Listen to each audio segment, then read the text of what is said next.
I just want to pick up on this conversation I was in yesterday about what a state is and governance and how those things work, and what and how a state can accurately reflect its population, and does the democratic system of voting do that?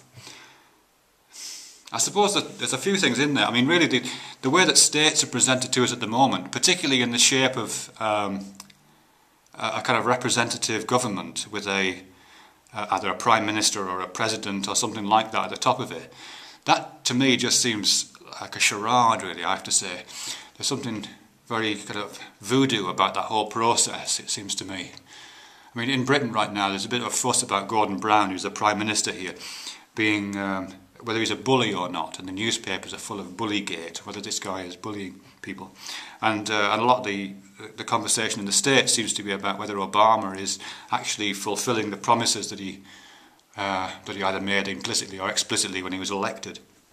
And similar things are kind of happening with Sarkozy in France and Merkel in Germany and right across the world, really. That, you know, we're kind of looking to the state leaders to kind of embody the ideas of the countries that they represent, and to make decisions on behalf of the millions of people that they are notionally in control of, or notionally protecting the interests of.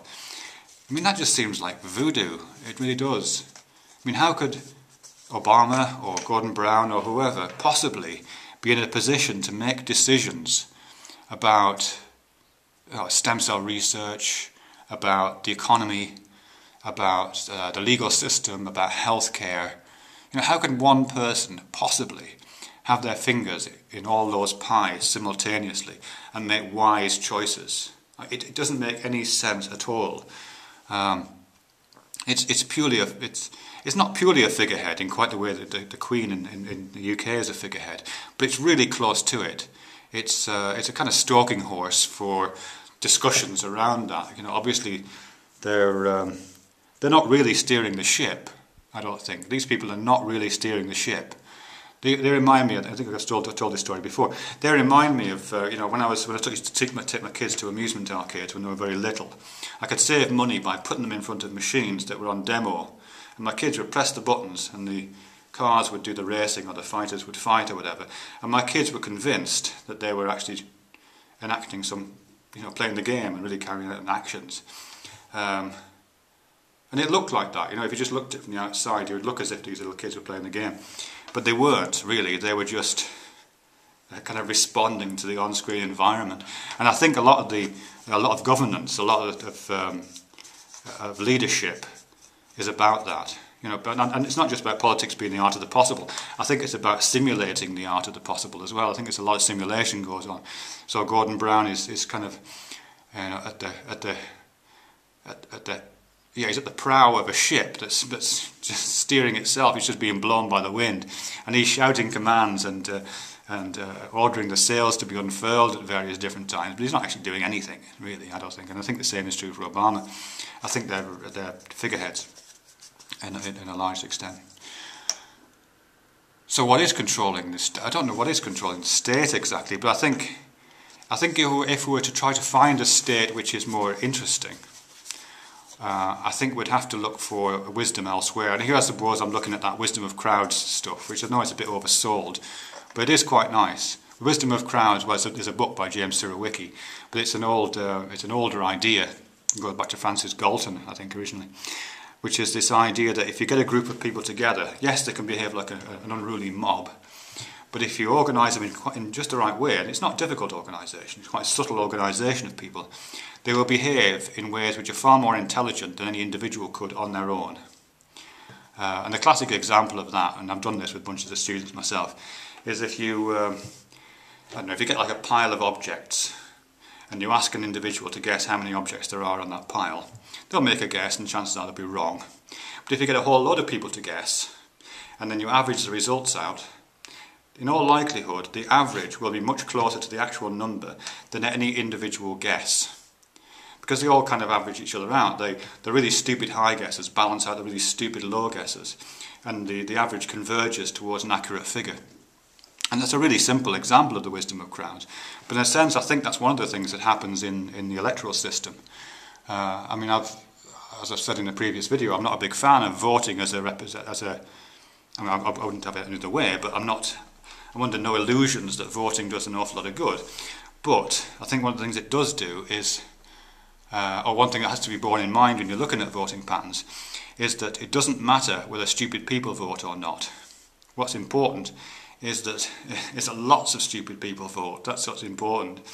You don't have to know every detail of every manifesto to make for a population to get good government. You just have to be a wide enough spectrum of opinion so that the really stupid people on the right balance out the really stupid people on the left. And ideally do some more complicated things in the middle as well. And that's just one example, I think. That's probably the simplest example of the wisdom of crowds, how a group of people working together can produce something which is actually quite smart.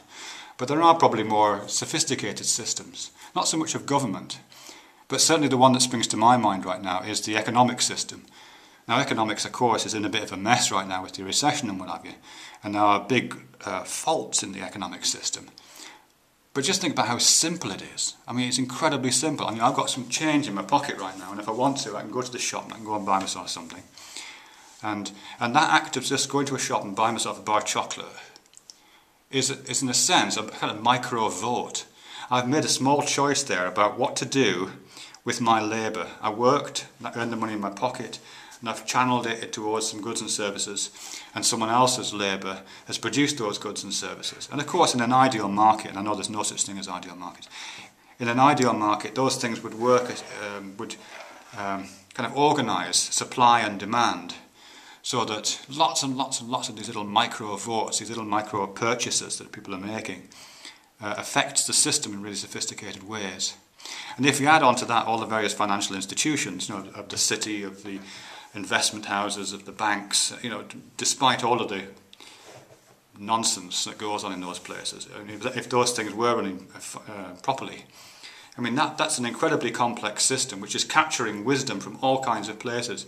You know, the wisdom of whether I want to buy chocolate as opposed to crisps, you know, the wisdom of whether I want to save some money for a holiday later in the year or buy a push bike now. You know, that kind of little choices that individual people are making about their lives. You know, whether I want to work overtime and get some more cash or not. You know, what I want to do is how I want to invest my labour. You know, what I want to do with that. All those choices ideally are captured in an economic system. I mean, what I'd really like to see is if there was a way of producing a government which worked more like a well-functioning economic system. One which, you know, registered the small choices, and not just economic choices, but kind of moral and ethical choices of individuals, and found a way to parlay those and balance them against one another, and produce a kind of common currency of ethical and moral choices that we could all kind of move through. Yeah, that'd be nice, wouldn't it? Anyway, I'm not sure if that makes any sense, but yeah, Gordon Brown, celebrity figurehead.